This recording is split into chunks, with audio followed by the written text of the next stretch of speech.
myself, Javier Farto is my name, and I am the president of Documenta, European Institute for Studies for Development and Training. We are the institution that has promoted this income project. I'd also like to start by thanking all the participants for being here in this final conference. We have participants mainly from Austria, Belgium, Cyprus, Spain, and Greece. I also would like to extend my warmest thank you, because right now we have 97 people registered. We had allowance for up to 100 people with the system. So we will be broadcasting also this conference through the Facebook of Documenta. So all of you who want can follow the conference through Facebook. I would like to thank not only for the participation in this final conference, but especially I would like to thank all the women nationals from third country nationals who have participated for 2 years actively in the different activities we had in our income project. So I would like to, of course, thank all the members or the partners from the project. We will have the opportunity to see this more later on, but we had people from Greece, Cyprus, Germany, and Spain. And of course, I would like to thank the European institutions for the funding of this project, but also and especially, they've also helped us, supported us with the management of the project itself. And also in this conference, I would like to thank them, also our officer, Fabian, who has been helping us a lot in the coordination of this project throughout the time.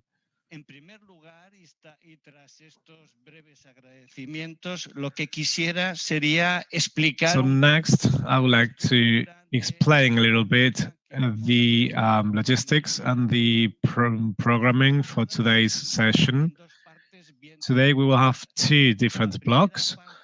First of all, we will have an area where we will have 2 presentations after my introduction. First, it will be Amparo Coterillo. She is the person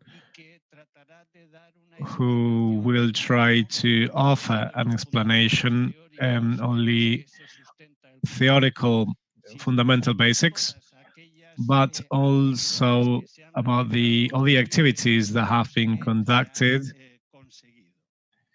and the achievements we have reached.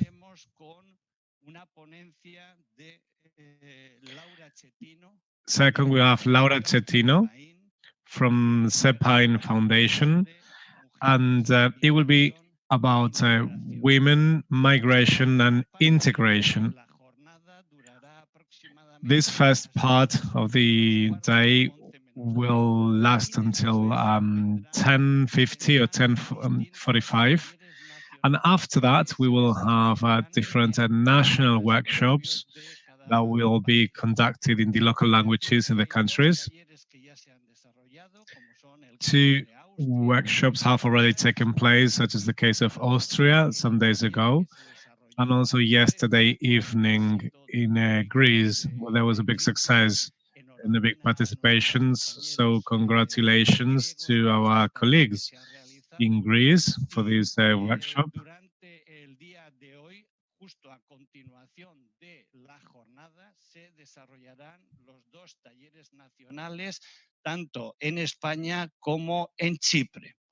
And today and tomorrow, we will have these workshops in Spain and Cyprus today after this conference.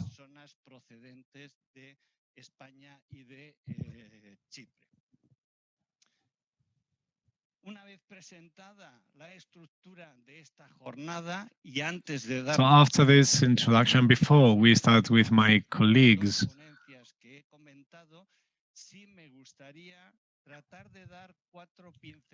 I'll just explain very, very briefly about the InCommon project, and we will try to put this into context.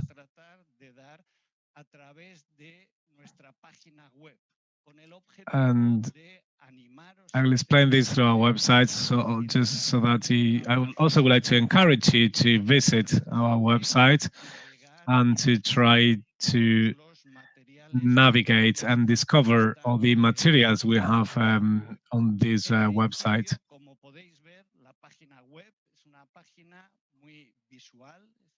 It's a very visual, attractive website. It is an accessible website, and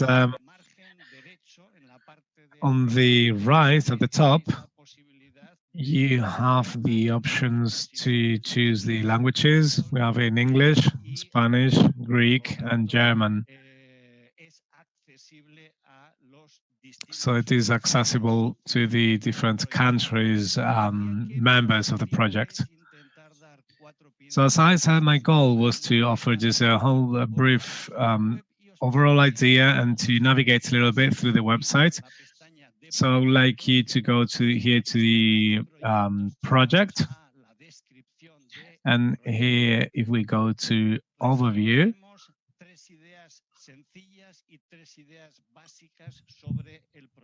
we will highlight a few basic ideas about the InCommon project. InCommon project. This has been funded by the Asylum Migration and Integration for the European Commission for the integration of refugees and migrants. And the InCommon project, as I said before, we have the participation of members from Austria, Cyprus, Spain, and Greece. Second, as we presented this to the Commission, the InCommon project offers a customized orientation route or path, and this is focused, aimed at 400 third country national women to participate in their hosting community through our culture. Amparo will elaborate on this concept. We have over 400 women who have participated actively in the different activities of our project. And within the InCommon project, we have some basic concepts, such as the case management, reinforcement of the key ability competencies, and these systemic action at a community level and also local and national. It will be my colleague Amparo who will be working on these on the different levels. If you can navigate to the website here, if you go to the goals, I also believe it is good to remember what were the goals of the project. First of all, we had the goal of detecting the barriers for effective integration and participation in the cultural life by the migrant women in their hosting community. Second was to offer training to migrant women in the key competencies in the reference framework of the European Union, and also the leadership to empower them to be able to be active members of our community. Third was to improve the cultural participation and social inclusion of migrant women in the hosting society through the creation of networks interconnected at a European level. Next would be to improve empowerment of women and the intercultural dialogue to implement actions creating a virtual platform for reflection, for reflecting and to think about the European at a European level.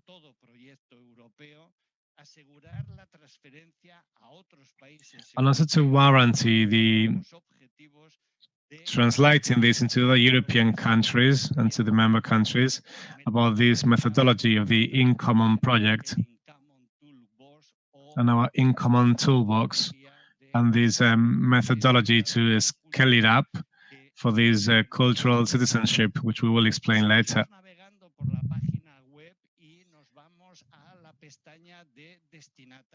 So here we can see who is this project aimed at. This you already know, and here obviously we have the migrant women from third countries with their difficulties for access to training and cultural resources in the host community. Of course, and cultural and educative associations, also services with their responsibilities in the integration of migrants, and also social workers, cultural intermediators, and of course the volunteers that have participated actively throughout the project.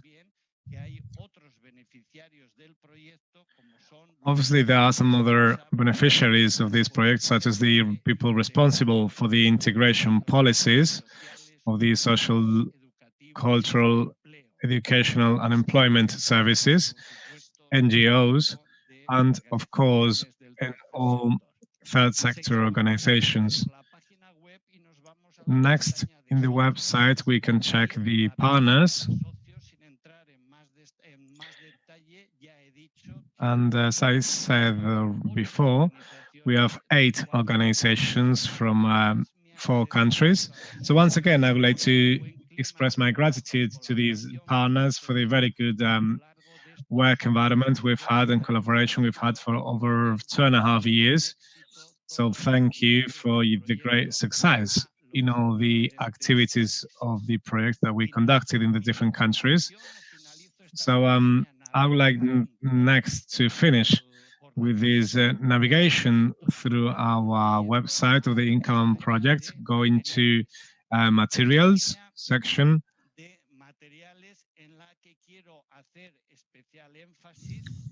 And here I would like to highlight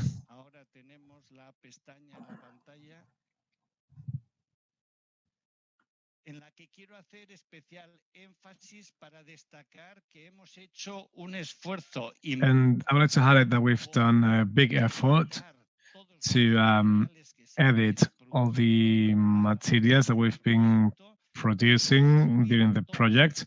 We've uploaded all these materials here to the website so that it is available to you and any person that may be interested can download it.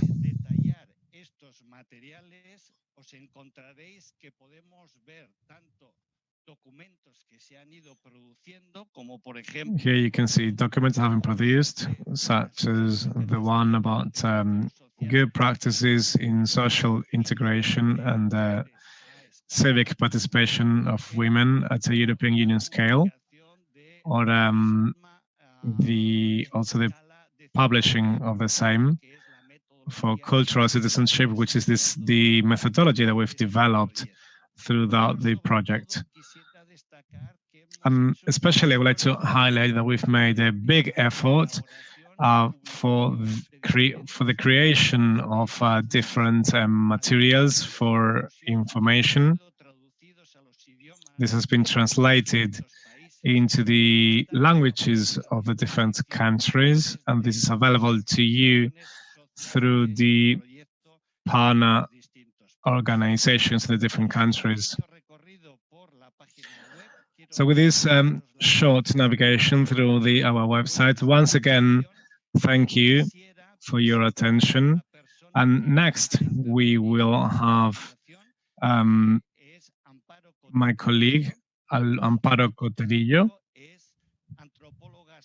She is a social anthropologist and a cultural anthropologist with a big experience in design, coordination of projects, of European projects.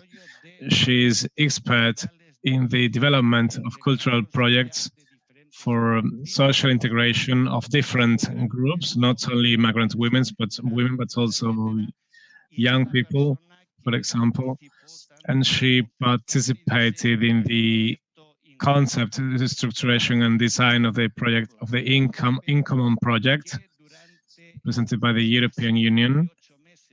And in these 28 months, she's been coordinating. Uh, she's coordinated our project, so she's the best person now to explain the fundamentals of our project and the different activities that we've developed, and also the goals we've achieved. So please, Amparo Coterillo.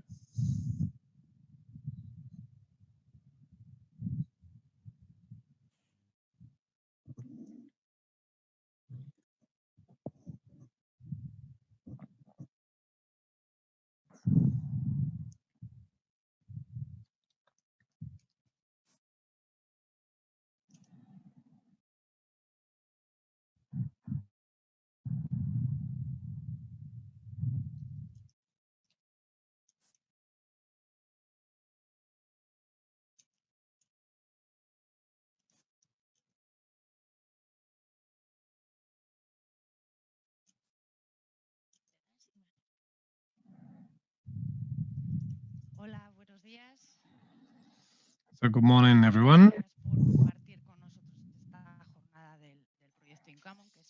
And thank you for sharing this session of the InCommon project.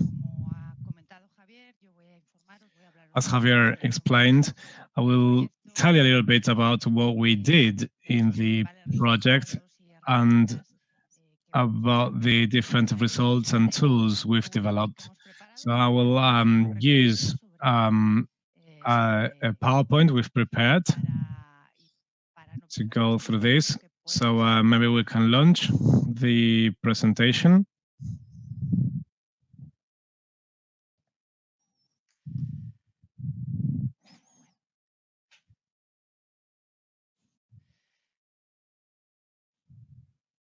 Bueno, como ya sabéis, el proyecto es un proyecto que está financiado por el Fondo de Asilo. As you'll know, this project is funded by the Asylum Integration Migration Fund of the European Union, for the European Commission, with participants from Spain, Cyprus, Austria, and Greece. We have two main ideas here.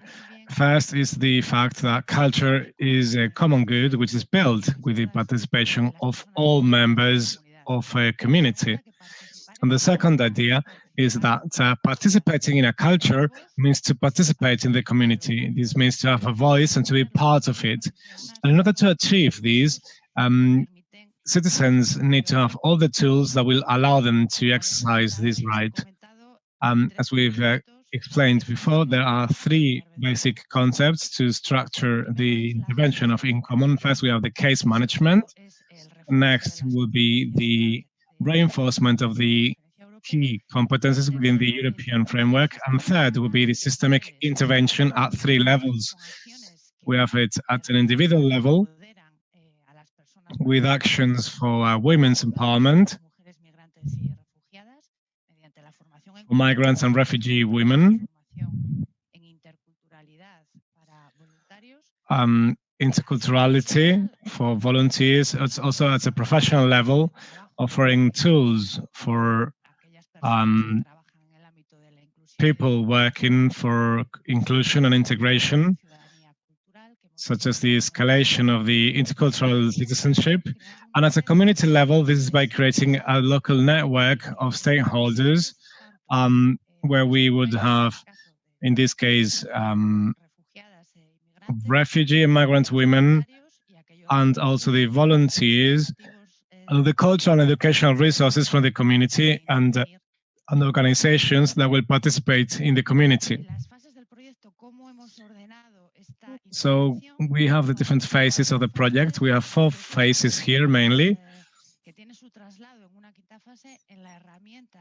And the 5th phase will be the tool we've developed in order to replicate this and to transfer this into other organizations with other goals in other countries, etc. So this is why I'm going to now explain what we've done in the project, and also I'll tell you about the results, which is also the tool that we have produced.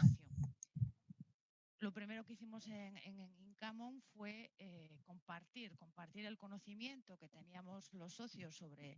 So first of all was to share the information we had about our experiences on all the different members, about integration and inclusion of different collective groups of people. So we prepared a list of documents and research in order to continue later on with the development of those materials.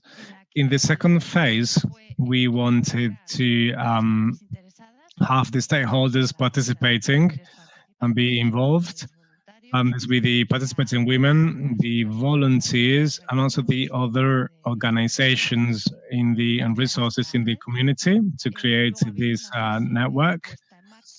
Then we had the phase of startup, where we created the training materials for basic competencies, and there was some training also on competencies and on leadership. And in the 4th phase, we had to turn this into the work in the community. And for this, we had various actions or interventions that were designed, planned, and scheduled by the groups of migrant women, together with the volunteers and the stakeholders in the different networks.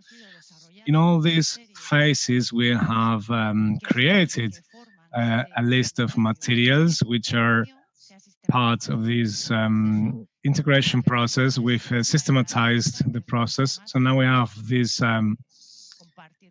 InCommon toolkit, and we want to raise your awareness and your interest so that you can ask questions about these tools and to know more about this, so that this can be useful and it can have a good, more of an innovative way to tackle integration through culture.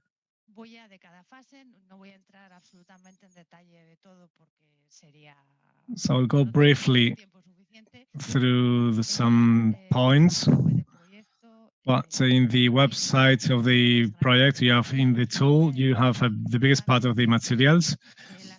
And I will focus now on some of the most important topics. Here, as to the materials that we've created and that are part of the tools, we have the good practices. We did the research work, looking for good practices that would support the community support and the work for the integration through the community. Also, we conducted a study in every partner country, in Austria, Cyprus, Greece, and Spain, through interviews with the immigrant women and to discuss what would be the barriers and the limitations they would perceive in order to participate. And the third document that we've created was the methodology of the cultural citizenship scale.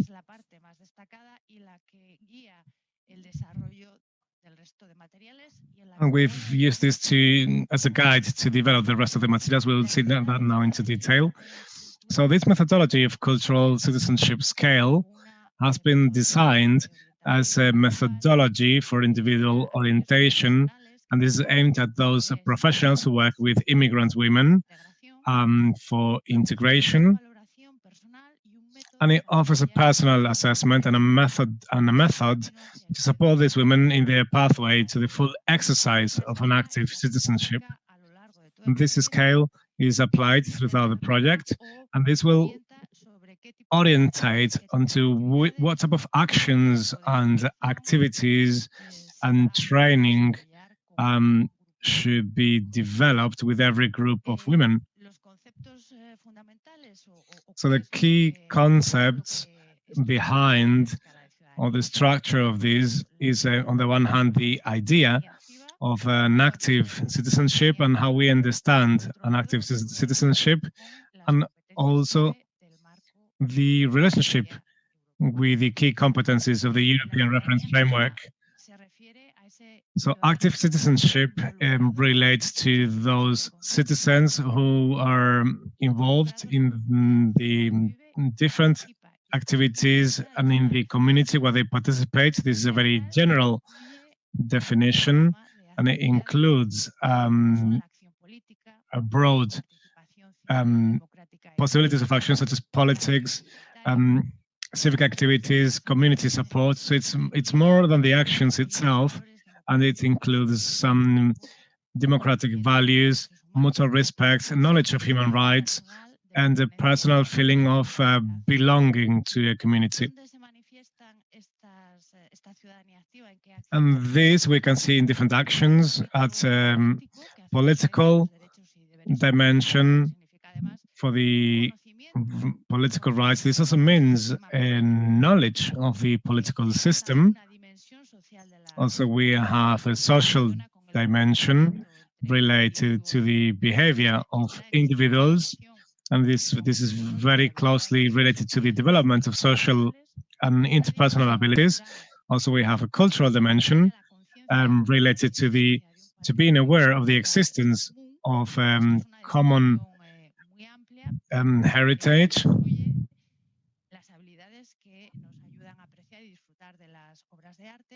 So, for example, this helps people to enjoy the pieces of art and creativity, expression. And also there's an economic dimension, which is about the rights to work and to have a minimum level of income. And this also includes education, professional training, and the economic abilities to help us enter the labor market. And this can be achieved by with a balance and by the equal exercise of these dimensions. Any person who is born within a community will develop this within the process of socialization. And when we move communities, we move the reference framework, obviously it is very difficult to achieve this just with socialization. So this is why we need to offer additional support. We need to promote those tools for training and aid that can help those people to exercise an active citizenship. The European Commission, in this regard, established the European reference framework on the key competencies, and these competencies are a key for inclusive education, training and permanent learning, and to acquire abilities that will allow a full participation in the society and the satisfactory transitions in the labor market. And these abilities or skills are really needed for the knowledge society. There are 8 key competencies. I will not go through them, but I will just highlight those which we consider most relevant for our project related to these dimensions to exercise an active citizenship. For the political dimension, this is related to the key competence number 6, which will be the citizenship competence to act as a responsible citizen and to participate in the social and civic life, and to understand the concepts and the social structures, economic, legal, and political issues, and also sustainability and the events, world events. For the social dimension, this is related to KC5. This is the personal, social, and learning to learn competence. This is an ability to be able to reflect on yourself, to manage time, information, and to collaborate with others in a cognitive way, understanding resilience, understanding the learning, the careers, and also being able to act against the uncertainty and complexity and contributing to our physical and emotional well-being, and also being able to have a healthy life oriented to the future. So all European citizens should have these competencies or should work on these competencies. And this is part of the curriculum of the basic education of all the European countries. So here we are applying these at different levels and to different circumstances. And finally, we have the cultural dimension, and this is related to the competence number 8, which is cultural awareness and expression competence. And this means understanding and respecting the way in which ideas and the meanings are expressed in a creative manner. And this is communicated in the different cultures through art and through different cultural expressions. There is a direct relation here between these three dimensions we consider, political, social, and cultural, with these key competencies. In the case of the economic dimension, this was not part of our project. It's more related to the labor market. So here we've added in the digital competence because we believe that the basic knowledge of the digital systems as of today is really necessary to operate in our society.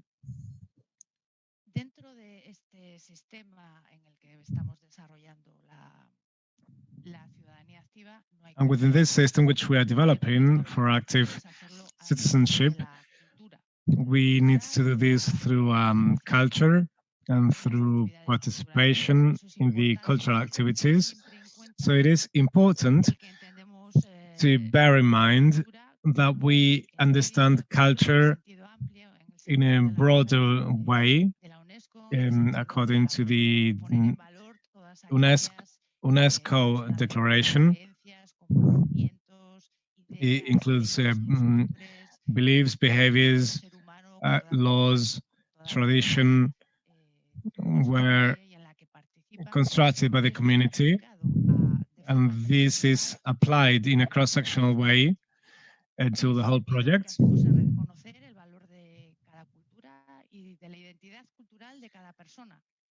So this applies to the cultural identity of every person and of our community and of those coming from other communities. This is accepting cultural diversity and pluralism to construct our society. So if we intervene in a society, we are constructing our society.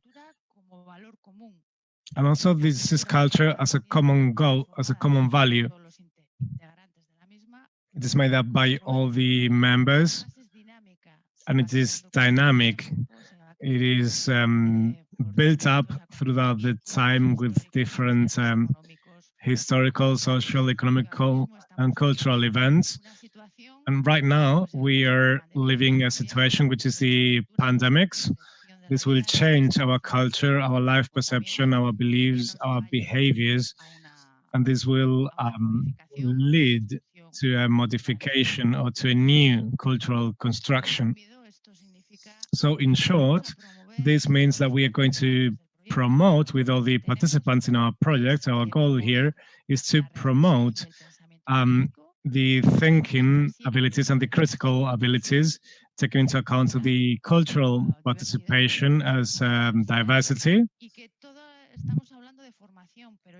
And we're talking here about training, but it needs to be just a theoretical training, but also we're offering abilities to put them into practice in daily life.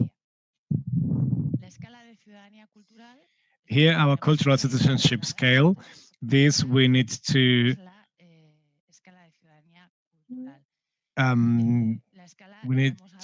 now define different stages. We have taken this methodology. It comes from cultural participation scales.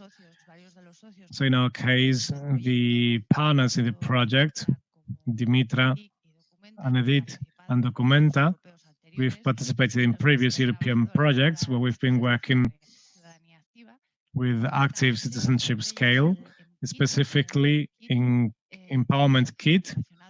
This one is also related to the integration of migrant women. And we have developed, further developed this project, this scale, in order to apply it to the cultural citizenship. So with this scale, we can define a series of stages, but although it does not mean you have to go, it's a route that you have to go from one stage to the other, but it says different levels, different situations, describing a context in which a person may find him or herself in a specific moment on the journey towards a specific goal.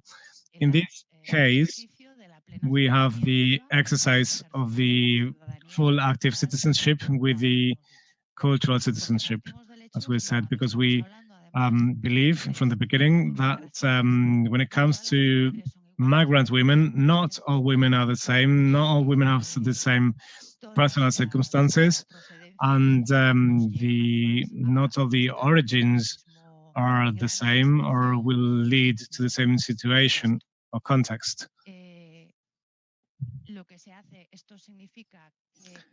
So this means that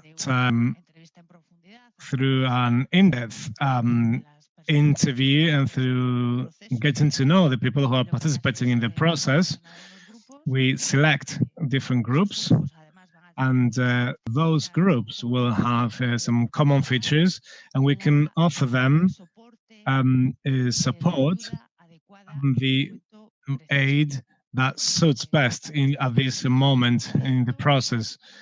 So in this project, we are offering tools such as training, teamwork, or network works, but aimed at the groups depending on the situation in which they find themselves. The 4 stages we've defined within the cultural citizenship scale are stage number 1, where there's a connection with the culture of the host country. This can happen to people who have just arrived, but also to people who have been in our community or in the host community for longer, but may have difficulties of interaction, like, for example, language barriers. The second stage will be exploration and realization of the common grounds between cultures. Stage 3 would be wherever there is a higher participation in activities involving national and European Union cultural heritage. And stage 4 would be wherever there is a self-expression and participation in the cultural life. In each of these stages, we offer the professional consultant participating in this integration. There is a description of this stage, defining this stage. We have some pieces of advice to treat the group, also some supporting actions they can use, the expected outcomes. This is what will be the effect of those activities, of those supporting activities, also the people who participate, and then the key competencies related, which competencies we will have to reinforce in this stage, and the activities suggested, for example, for training, because on the stage 1, depending on the community and the country of origin, they may require a reinforcement maybe for the language or training for employment. And finally, the activities suggested. So for this cultural citizenship scale, you have a complete document about the methodology in a more detailed manner. I'm just summarizing here. Esto lo desarrollaremos en los talleres nacionales que se van a desarrollar y se ha hecho también. And this will be developed also in the national workshops. De todas formas, también quería deciros que tanto la metodología de la escala de ciudadanía cultural como el proceso de integración. And also we have the process of integration. We will also send this to all those who have registered for this conference. We'll send you this information. And we'll be very happy to speak to you anytime we can arrange a small conference or seminar where we can connect to go more into detail about this methodology, which we consider it is very innovative. So this was first the stage where we've prepared the theoretical materials, the concepts, and next phase was engaging all the participants in the project. For this, we had different events to disseminate information, especially with the immigrant women and associations and groups, different organized NGOs, so that they discover our projects and so that they can participate. Also, we undertook some actions to reach the volunteers, and we've been also communicating with different people. And we also prepared an interculturality training for volunteers so that we can all work in the same conditions in the teams so that we can reach the level of what we understand about integration through culture. And also the volunteers had to have the same idea, the same level as to what it means in interculturality and inclusion of immigrant women and refugees. So the training on interculturality we conducted, we had 12 workshops in the 4 countries. We had 160 participants. Also, we prepared a training for a 10-hour training in 3 different modules. And this contains an idea about interculturality and what it means to have these migration movements, to have a general context about migration, and also a module on culture as an inclusion tool. These are very hands-on workshops with different dynamics for people to think a lot about these topics and to have teamwork. And then we offer resources in the different languages of the project and adapt it to the context of every project so that the trainers or the volunteers can continue learning deeper into interculturality.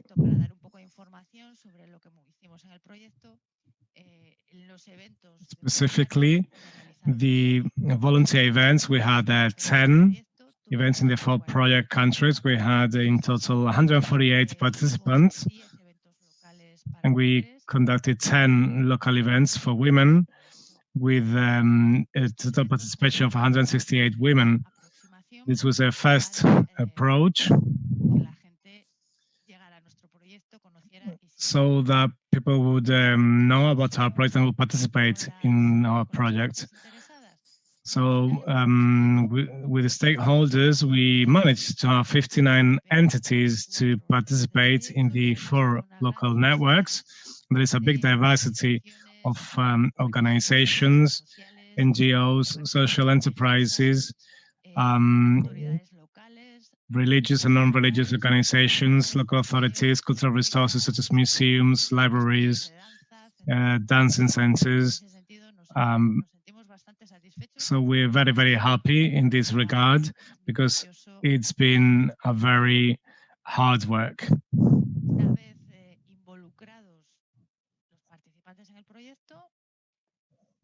So once we had the participants working with us, we had to work on the key competencies development. So the partners in the project created a training program for key competencies plus leadership, plus the delivering of this training. So the volunteers that have been trained before in interculturality, we offered them the possibility to also participate in this training because we wanted them to start to work jointly and to get to know each other and to have a network of collaboration.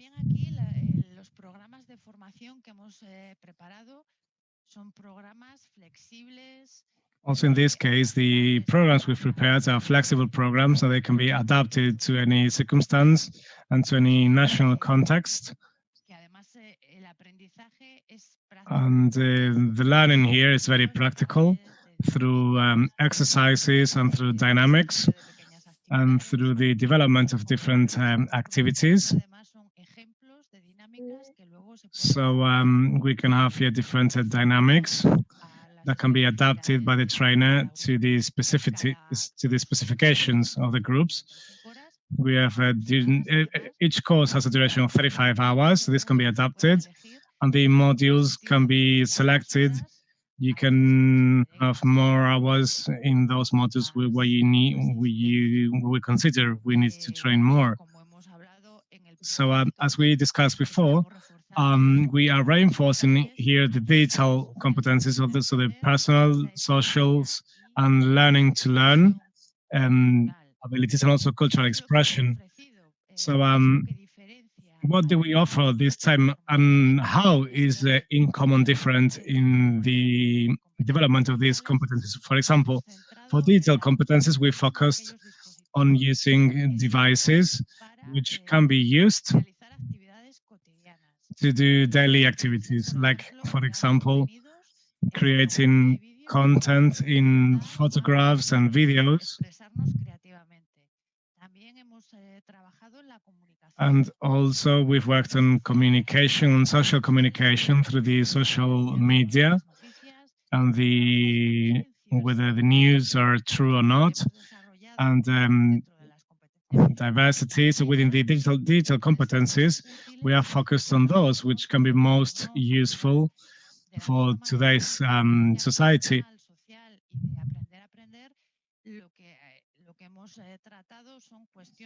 So we've been dealing with issues such as conflict resolution and verbal and body communication, and also with people coming from different cultures. This is where we had most fun.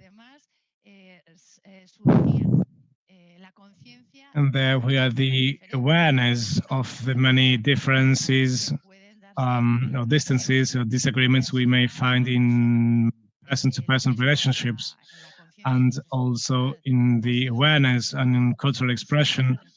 This was a training to think deeper about how every culture, through arts and through the symbols and through the myths, and we can express ideas and on how to find common places, because there are different cultural issues related to symbols that we can share, even though it can be expressed in different manners. We've been reflecting a lot, thinking about this a lot in our training about cultural awareness. Also, we developed our leadership training. This was designed for those groups of women in the last stage of the citizenship scale, and we wanted to deliver a training where women could become a bridge, a link to support other women. And this is where we worked on leadership and management skills.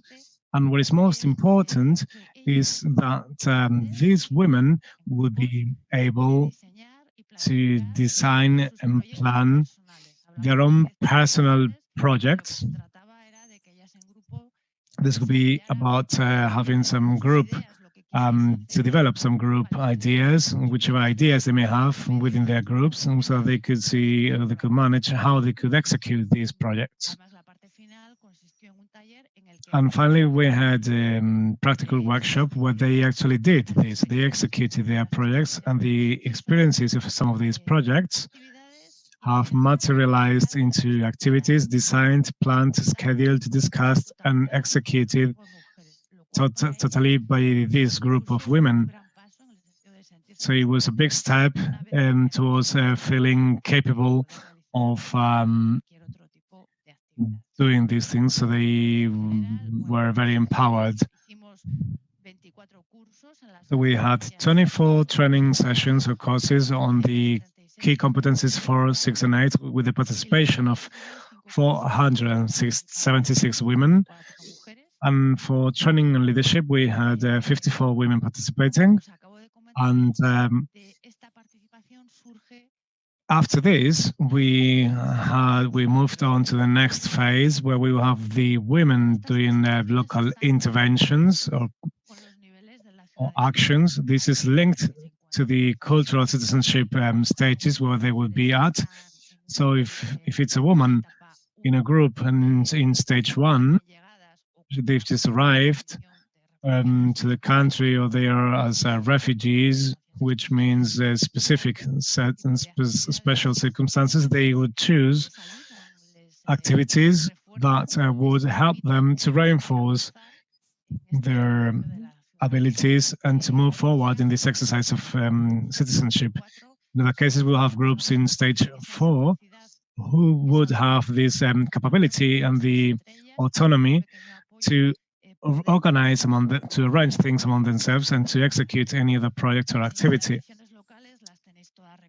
So local interventions are all gathered here in the tool of the project, just as an example for you to have an idea, to grasp an idea of the type of interventions we had in these groups of women. In Austria, women were coming mainly from Afghanistan, Iran, Iraq, Syria, India, Congo, Somalia, Egypt, China, Morocco, Ukraine, Azerbaijan, Uzbekistan, and Brazil. So here, one of the challenges was the language, the German language. Also to find funding to participate. And as you can see, you need a flexible tool, and you need to find common places so that people from so many different nationalities with so many different circumstances, so that they could work together for inclusion. So in this regard, I think this is a very fact we cannot forget. So when it comes to inclusion, we're talking about diversity, and we need to modulate the approach from the host community, but also from the diversity of these communities which are becoming part of our community. In this specific case, in Austria, there were visits to the theater, they went to the opera house, they participated with the natural environment. So if you like, you can check more about this within our InCommon tool. In Cyprus, interesting enough, many of the women came from the Philippines, and they had migrated to Cyprus to find a job. And also there were women from Zimbabwe, so it's a very different group.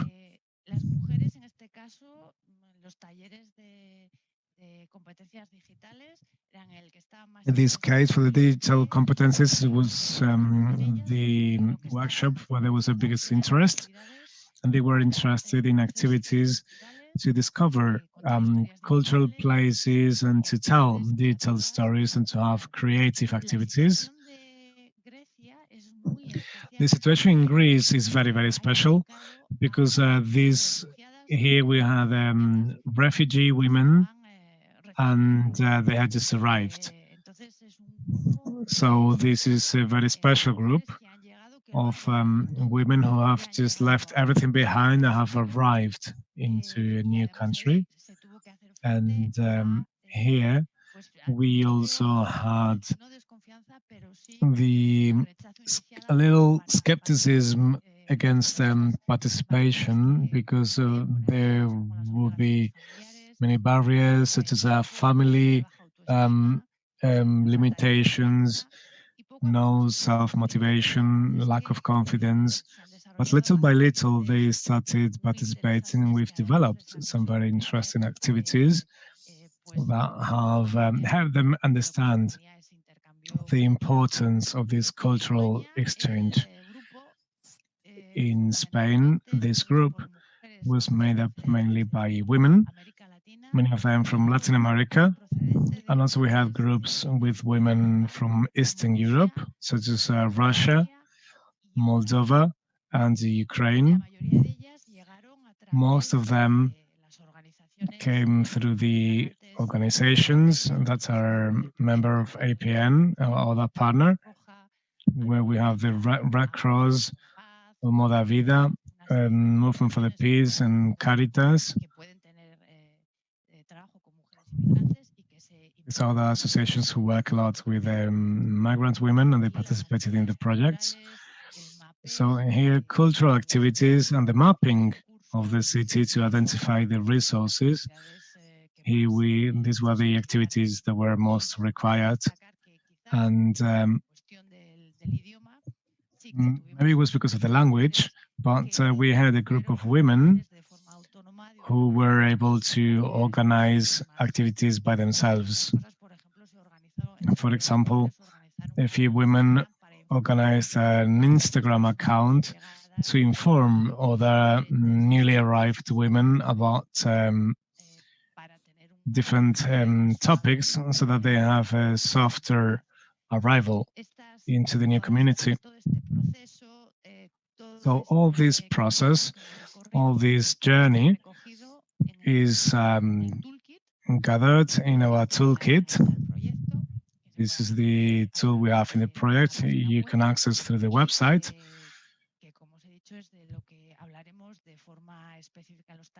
So we'll be discussing this more in the different workshops.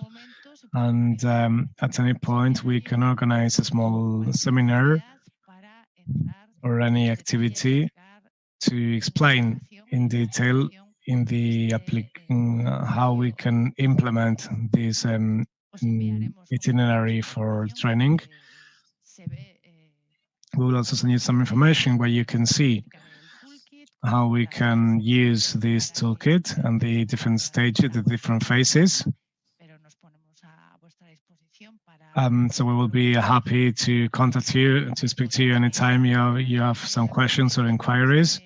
And also, if you like, by the end of the conference, we will have some short Q&A session, so you can ask questions through the chat.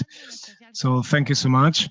And a special thanks and regards to all the friends who are connected together with our partners in the different European countries, and to other colleagues. Many of you, I know you're connected. So to any people who is interested in professionals of social integration who are now watching us, thank you so much, and we'll keep in touch. So next, I hope she's ready, my colleague Laura.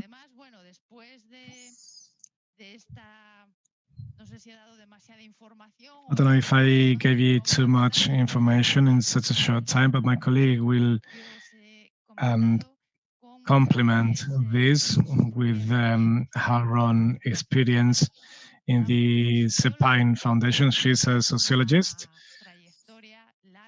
and she's worked a lot with migrant women, with the gender and intercultural perspective. She's expert in workshops for women to reinforce their personal and professional development and self-confidence and empowerment. She coordinates the equality area of the CIPIME Foundation, centered on the development of national and European projects, incorporating the gender perspective in all the actions at the social level. So Laura, thank you so much for being with us today. So please. Hello and thank you. Good morning, everyone. And thank you for inviting me to participate in this conference. I am very moved by being in this final conference, actually. So I'll do my best now to try to go through the journey for the work we do at the CIPIME Foundation. And at the end, we'll have some time for Q&A and any comments and suggestions that the people may have. So CIPIME Foundation is an NGO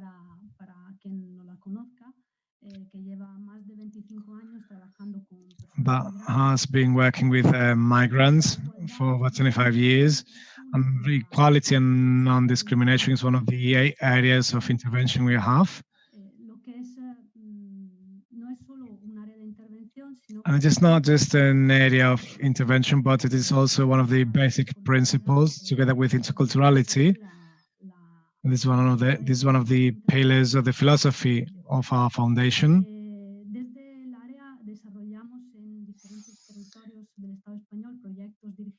In different areas in Spain, we have projects with men and women with different nationalities. We work mainly with migrant women. About 80% of women we work with are migrants from different origins, depending on the area in Spain where we work. Like, for example, in the south, Almeria, there is a high number of women from Morocco, or in Madrid, for example, we have many women from Ecuador or Latin America, for example, in general terms. The work we do with women is very varied, and we have different goals here. On the one hand, we have the improvement of the well-being of women. This is paramount for the rest of the goals that we want to achieve. Also, we have the prevention of gender violence. These are some of the goals that we pursue.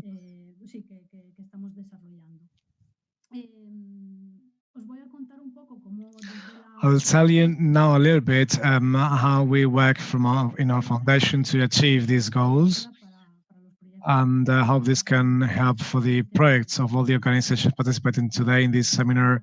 I hope for you, it will be somehow useful. And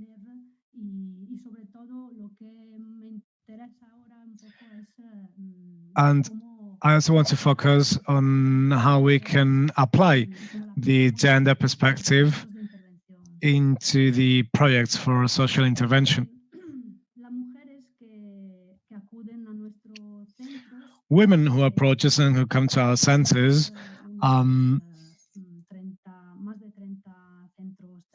we have over 30 local offices, and women coming to us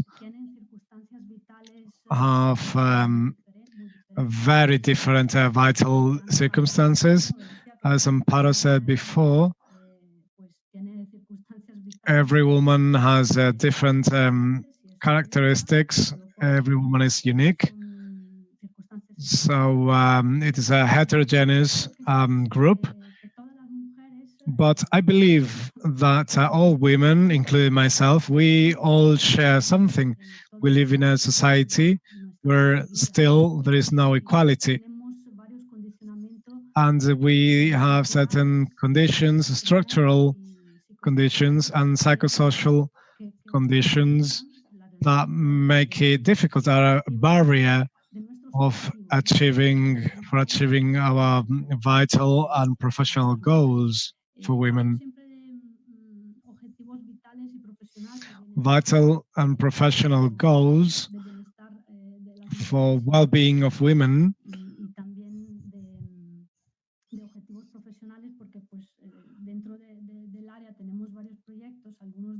we have different projects within our area. Some are more for social and labor integration, but also some are more for prevention of gender violence or self-confidence workshops.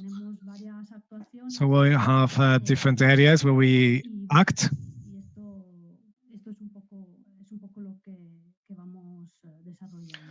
So I'll try to go through all that.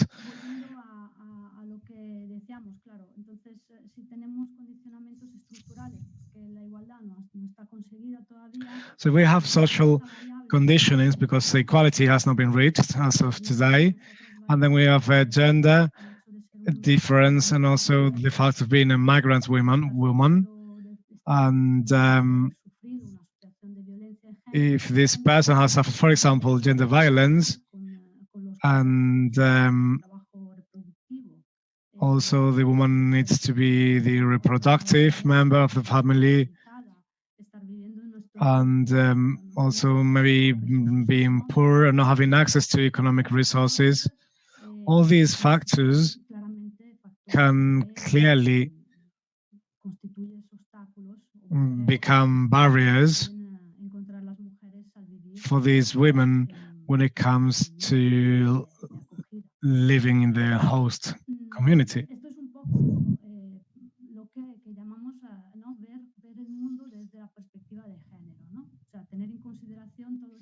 So this is about taking into account the gender perspective. So this will be taking into account all these factors. And when it comes to acting, it will be about using these, watching things through these violet glasses, because this can be an added difficulty.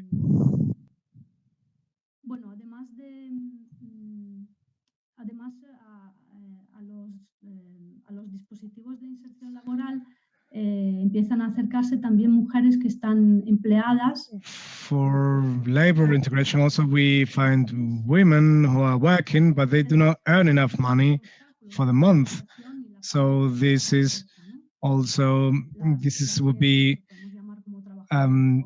poverty becoming something inherent to women. These are women, these are poor, they're working a lot. They have a high level of work stress. In addition to that, they have their household work activities, which will be looking after their families, and they cannot even pay for their expenses.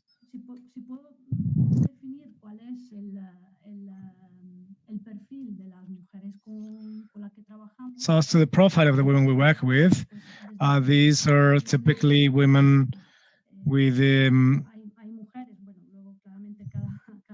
of course, obviously every woman is different, right? But I don't want to be generalistic, but we have some common features we find most of the time. So very often we have a low self-confidence, a scarce recognition of their own capacities. Often there is an indefinition of the work and professional profile. They may have some professional competencies, but not very well defined and not very well valued.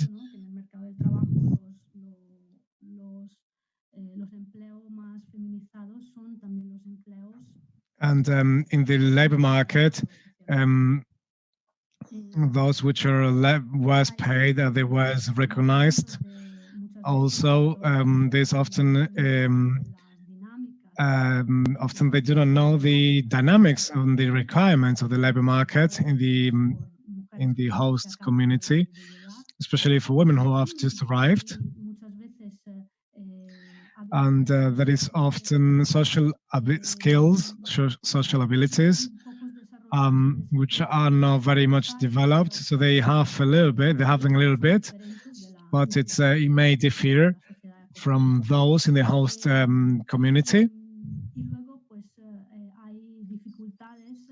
And also there are social and family pressures and demands to look after the family. Very often it's only the woman doing the household, and also housing problems and health problems, gender violence, poverty, etc. So women we work with are often in a situation of vulnerability in this regard. They approach us.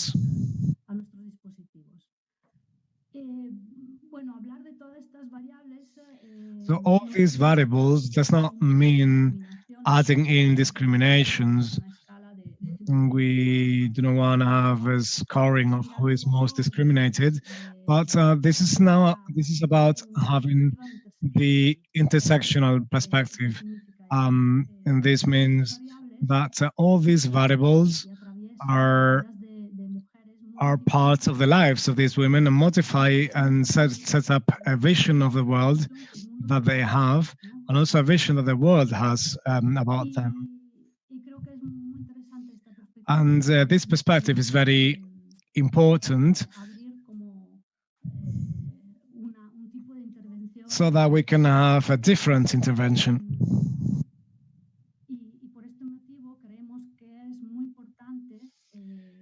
So it is very important to go hand in hand with these women for empowerment, in order to increase their self-confidence and for the decision-making processes, and to be aware of the external limitations of women just by being women. And when it comes to empowerment, there is a process of having awareness of the power each woman has,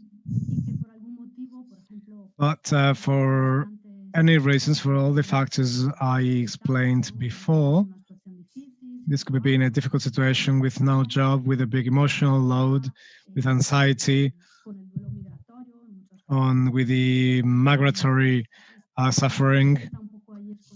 So this power can be hidden.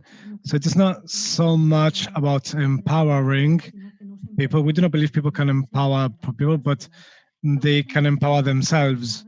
So we offer tools and food for thought so that this process of empowering can be easier for them.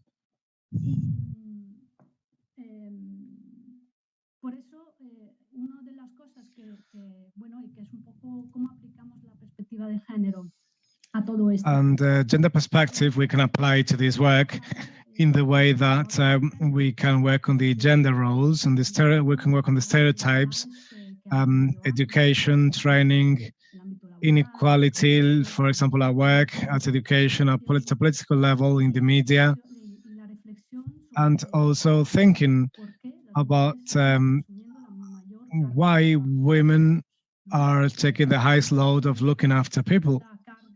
And this workload is a big condition for daily life.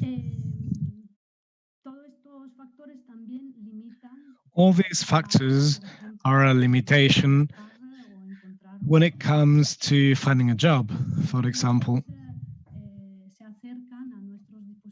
So many women come to our offices looking for a job, and they want to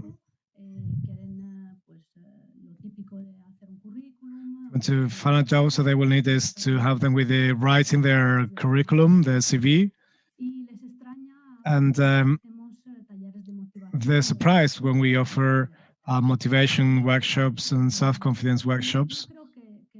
And I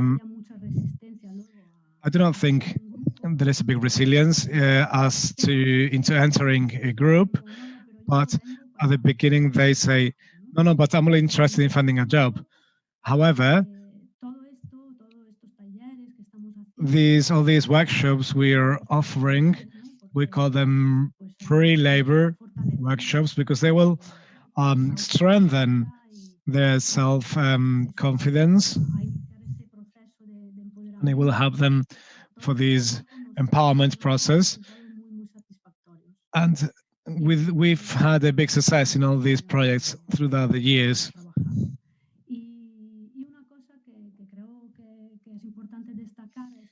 We can also highlight that the group work has been fundamental here. We worked in groups, and because I believe working in groups is somewhat magical. It is necessary to develop self-confidence, and especially to share stories, life stories, just for them to see that it's not on, that she's not the only person living these situations. So it is also a very powerful tool for gender roles to become aware that this is limiting us, and also other factors that can make integration easier. Also, I would talk about integration, but I would rather talk about the lives we deserve, and to have and to be happy in the country.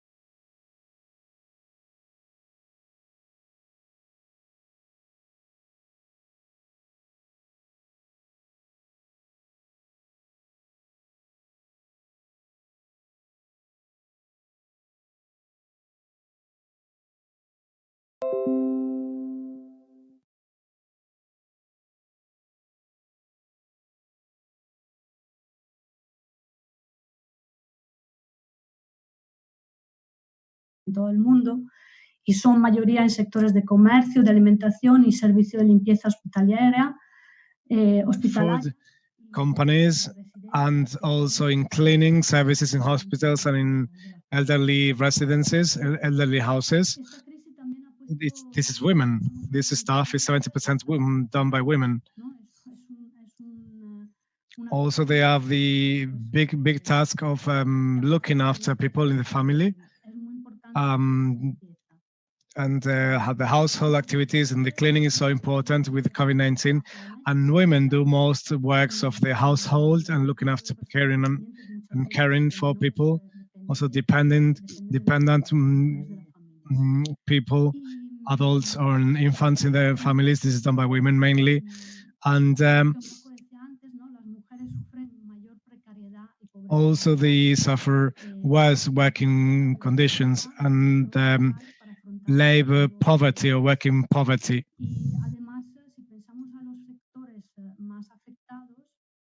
And in shops and the restaurants, they also suffer precarious conditions. And in addition to these conditions,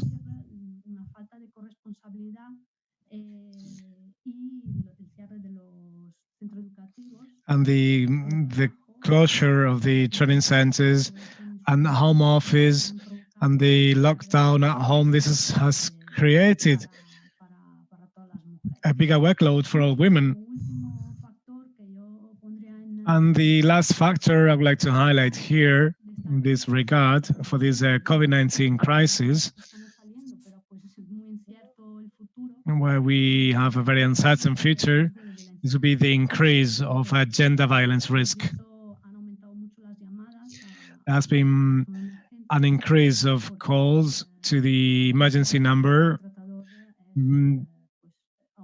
because being shut down with a violent man, this is a high risk, of course. And as Amparo said before, it is important to have the detailed knowledge also. So here we've seen how there is a big detail bridge, a gap, gender gap, that affects the most vulnerable and poorest groups. But also there is a gender factor here, because many women do not know how to access these resources.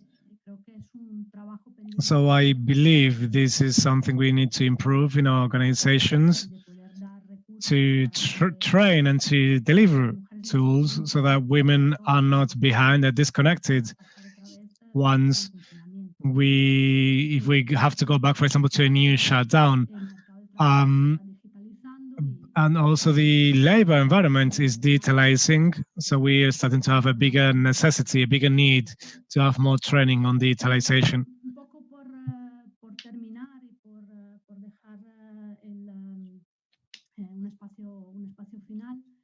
Before I conclude and we move on to the Q&A session,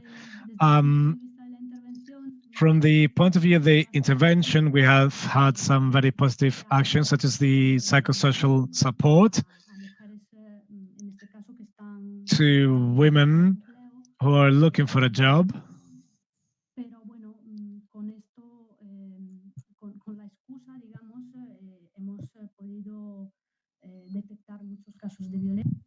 And through this, we were able to detect many cases of violence and many other problems that migrant women are suffering. And during the shutdown in Spain, we had a big number of calls due to anxiety and these type of issues. And we feel that the public policies that should be put in place are essential. We need to continue investing in projects and political activities in favor of women, but we believe that the change should be more profound and more structural. So these policies should promote the men to be responsible for the change of the paradigm towards equality, to allow the development of all men and women with the same, so we all can be equal and have the same opportunities. And conciliation should not be just a thing of women.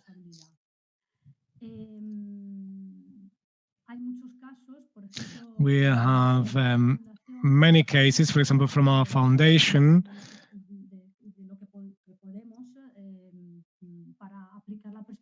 We work to apply the gender perspective and to have this structural change, because we believe that gender factors do have an impact on looking for a job and also in the well-being of women, as we explained. And it is important to work also with companies, with corporates, with entities, to work also with the role of men and co-responsibility of men, and also working with training professionals for social intervention and key agents who work with women, so that there is a change in the specific assistance to women.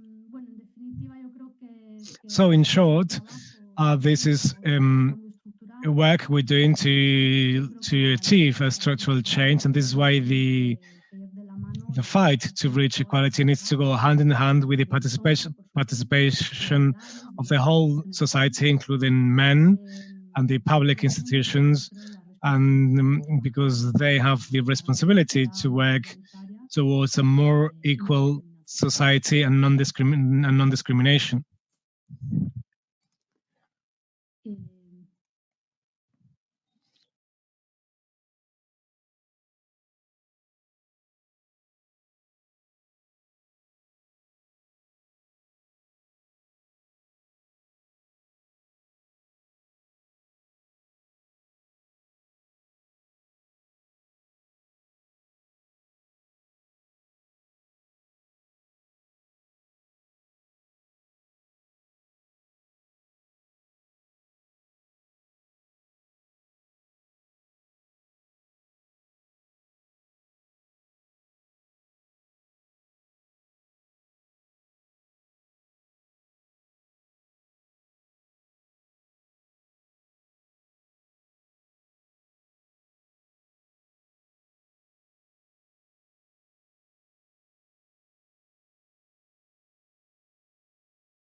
Laura. Great. Thank you so much, Laura. And thank you so much, Amparo. Next, we're going to have a short session for Q&A. We do not have so much time because, as I explained at the beginning, at 11, we will start the two national workshops in Spain and Cyprus. But we do have some questions. We have our first question for Laura. And also there is a request by Maria Nice from Cyprus to participate and to tell us about the experience they've had in Cyprus. But first, we're going to launch the question to Laura. The first question is for Laura.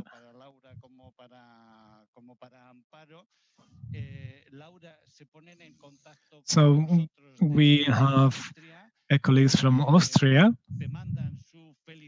They would like to congratulate you for your paper. They're very interested in getting in touch with you. So we'll put you in contact with them. And they're asking us, you, now to give us a message, a final message of courage and empowerment for women from 15 countries out of the European Union. These migrant women, they are working with in Austria. I don't know if you can give them some message, some encouraging message, an empowerment message to them, summarizing your paper for those migrant women in Austria and those participants.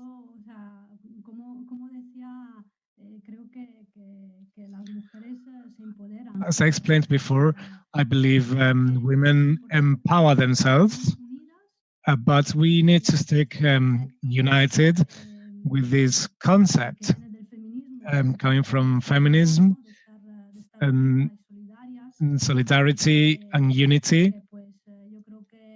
And I believe if we are together, we can be unstoppable and we can save the world. So this could be maybe the message. Thank you so much, Laura. So we'll wait and see if there's additional questions on the chat. We will let you know if there is more questions. I think we're going to see if we can have the chance for Maria Kneiss to participate. Maria Kneiss, you can talk. So Maria, thank you so much for joining us and to participate in this conference. So now, Maria, you can have the floor so that you can speak. Thank you, Maria. Maria, you have to activate your microphone. Hello, sorry, I was in mute. Yes, Javier. Hi, Maria. Hi, very nice organization. Thank you. From our part,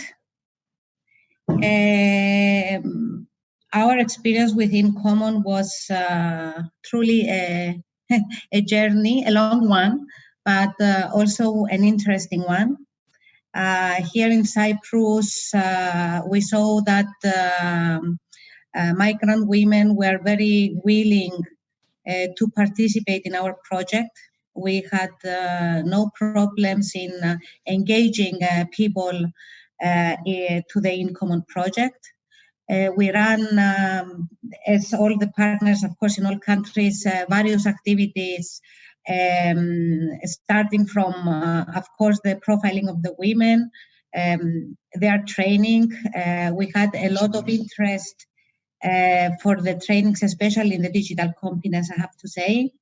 And then we moved on to the various interventions that we organized. The interventions included storytelling in collaboration with the locals, visits to national museums, activities that included, of course, Cyprus recipes, as in Cyprus food is a central point in our culture. And we finalized the project with the virtual events, of course, which, if I'm not mistaken, the competitions end today. Overall, it was we got very positive feedback from both migrant women as well as our local stakeholders that were involved in the process from the beginning to the end. We collaborated very, very well with the stakeholders here in Cyprus, not only Skekato Polemidion, who was our partner in this project, but also with other non-for-profit organizations for this project, like the Nicosia municipality, the National Library, and so forth.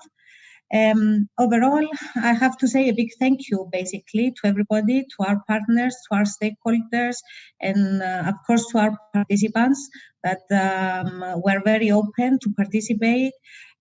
We are very eager to participate. They actually, even with the difficulties that they face in their everyday life, sometimes long hours, sometimes those that they do have a work in here in Cyprus, very strict employers, but even with the difficulties, they were very, very eager and willing to participate. So a big thank you to everybody. Javier? Muchas gracias, María. Great. Thank you so much, Maria, for your participation here today in our conference.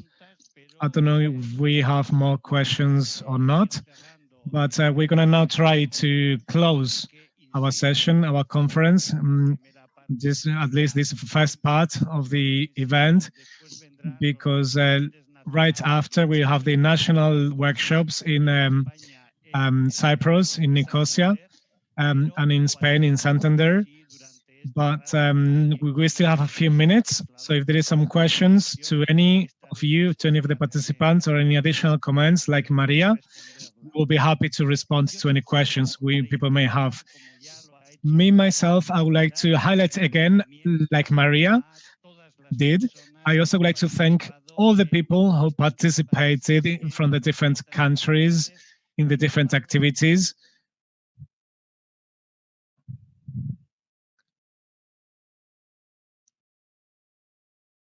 So I would like to thank everyone for their great job, for what we've done, and especially for the positive impact we can have on the society and all the migrant women. And also I would like to thank all the members of the project, all the different participants and organizations that made it possible to have this project in the different member countries. And within these organizations, of course, we have people, we have persons. So thank you so much to all these people. Please receive my profound thanks to Maria Nais, Eleni, Maria Kutiva, George, Baso, Sabrina, Martina, Ingrid, Glass, Leah, Amparo, of course, Anna, Cecilia, Diana, and our officer in Brussels, Fabian.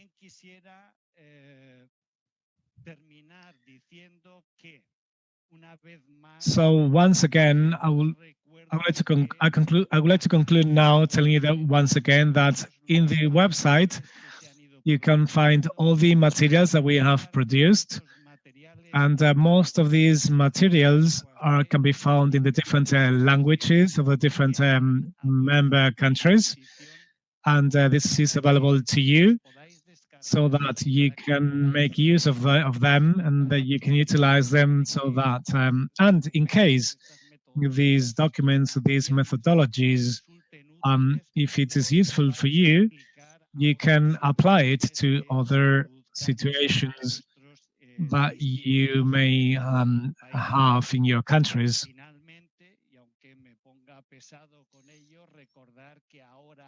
And once again, I will remind you that we will start the 2 national workshops that we will be launching in Cyprus and in Spain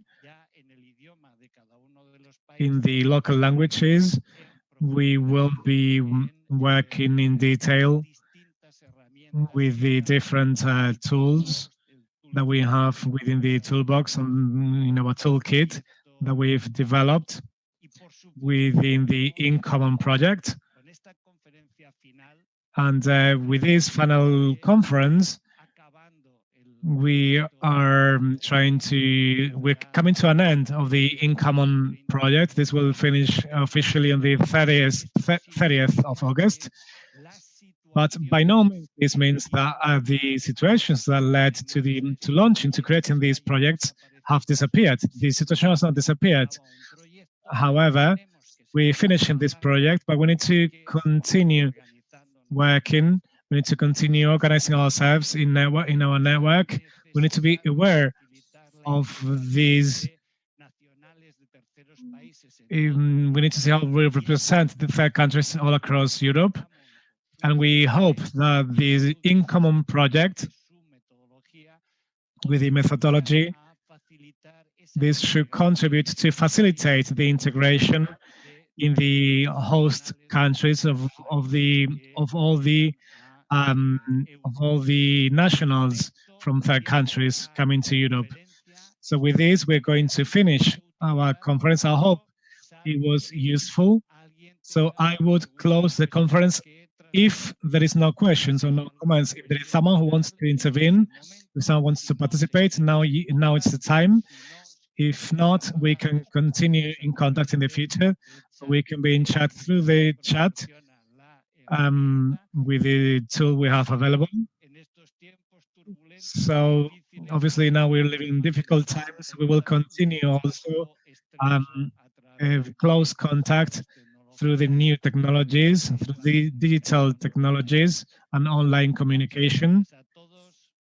So thank you so much once again. My warmest thank you. We will continue working and we will meet again soon at the next point at any place in Europe. Thank you so much to all of you. Thank you.